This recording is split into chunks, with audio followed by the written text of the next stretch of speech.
Hello, my name is Gradius, and a great man named Karl von Clausewitz said that in war, more than anywhere else, things do not turn out as we expect.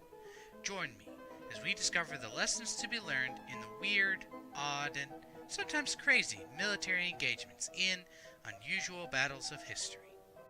Today's incident occurred on the eve of the invasion of Europe in World War II.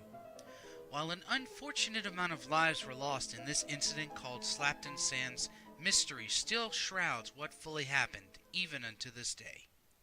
Planning for Operation Overlord, the invasion of Nazi-held Europe, had been underway since 1943. Information was needed on everything, from the amount of German troops stationed in France, to the specifics of defense, to detailed terrain information, to even saltwater tables and sand density on the beaches. Despite all this useful information, the most valuable thing needed was troop experience. So the Allied generals scheduled mock invasions off the coast of England. The spot chosen for these simulations was a little area called Slapton Sands. Its pebbly beaches and rock wall cliffs were a perfect match for the beaches in Normandy.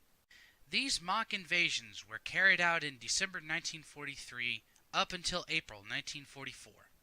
The generals wanted one more big training exercise before the invasion, so they moved D-Day to June 6th and established Operation Tiger to go from April 22nd to April 30th.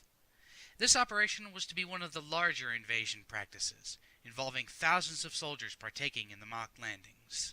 The first 4 days of practice went smoothly without incident.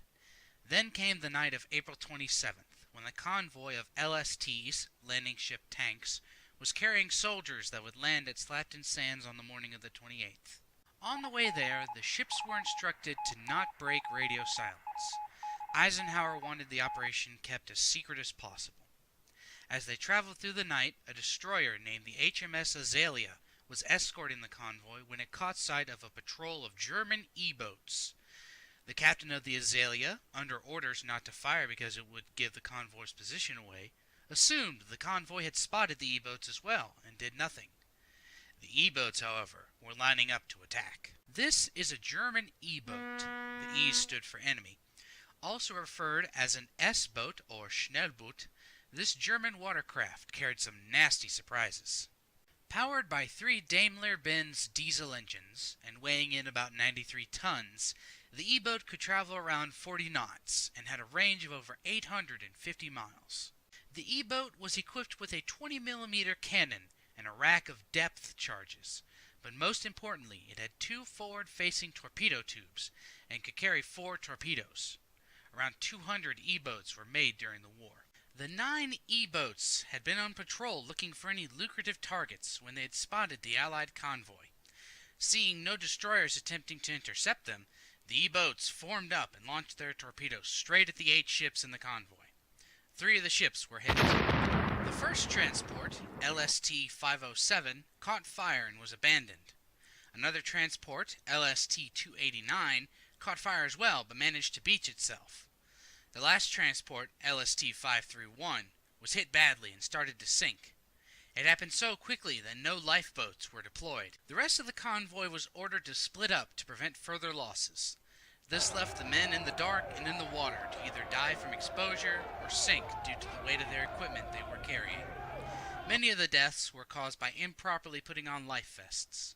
In a final twist of irony, some soldiers did manage to swim ashore but were shot at by friendly fire from shore batteries, who were instructed to use live ammo for the simulation. The HMS Azalea did attempt to attack the E-boats, but by this time, all 9 of them had slipped away in the night, without a single loss of their own. They left behind nearly 1,000 men dead or wounded, and a very scared Allied command. When word of the tragedy reached the Allied commanders, they were very afraid, and they had good reason to be, as this raid could have easily tipped off the Germans about the upcoming invasion. Another reason for the fear was for 10 missing men called the Bigots. Bigots were code names for men who knew about the invasion. If captured, the invasion would be known, and it wasn't until all 10 were accounted for that the invasion was rescheduled. Luckily, the German E-boat captain assumed he had sunk tanker ships carrying fuel, and the Germans were none the more wiser towards the impending invasion. As for the casualties, the bodies were cleared from the water and beaches, and nothing was made public. Medical staff who treated the wounded were sworn to secrecy, and nothing about the incident was published in any war journals or newspapers. Despite what happened, the Allies took away several important lessons from Slapton Sands. The first was communication. It was learned that the shore batteries who fired on the survivors as they waded ashore and the HMS Azalea were working on a different radio frequency, so that was immediately fixed.